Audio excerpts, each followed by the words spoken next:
सुल्तानपुर गांव में मुश्ताक नाम का एक आदमी रहता था। वो बहुत ही मेहनती इंसान था।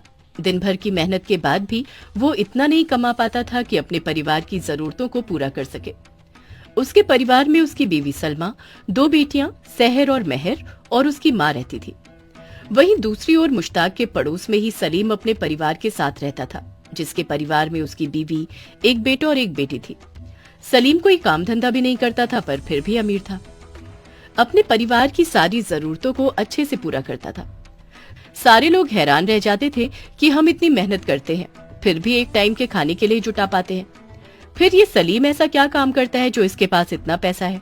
दरअसल सलीम की अमीरी और उसके पैसे के पीछे कोई काम या उसकी मेहनत नहीं थी, बल्कि सलीम शाम होते ही जब सब सो जाते हैं, वो उस समय रात को लोगों के घर बड़ी बड़ी चोरियां किया करता था और सुबह सबके जागने से पहले घर आ जाता था। इस तरह किसी को भी उसके काम का पता ही नहीं चलता था।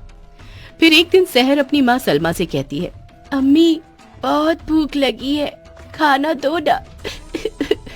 दो ना अम्मी, बहुत भूख लगी है। सहर, मेरी बहन रुक जा थोड़ी देर, भूख तो हमें भी लगी है, पर थोड़ी देर सब्र कर ले, अब्बू आते ही होंगे राशन लेकर, फिर हम सब मिलकर खाना खाएंगे। हाँ मेरी बच्चियों, बस थोड़ी देर और, अब्बू आते ही होंगे। इतने में मुश्ताक भी आ जाता है। सहर जाकर उससे लिपट जाती है। अब्बू आप आ गए, शुक्र है, मुझे बहुत भूख लगी थी। मुश्ताक अपनी बेटी सहर को गोद में उठा लेता है। मुश्ताक सलमा को एक पैकेट देता है जिसमें बस थोड़े से चावल ही थे। सलमा चावल देखकर सोचती है, हाय अल्लाह, इतने से चावल, इनसे हमारा पेट कैसे भरेगा? चलो कोई बात नहीं, पानी डाल के खिचड़ी बना देती हूँ। फिर सभी खाना खाने बैठ जाते हैं। अम्मी ये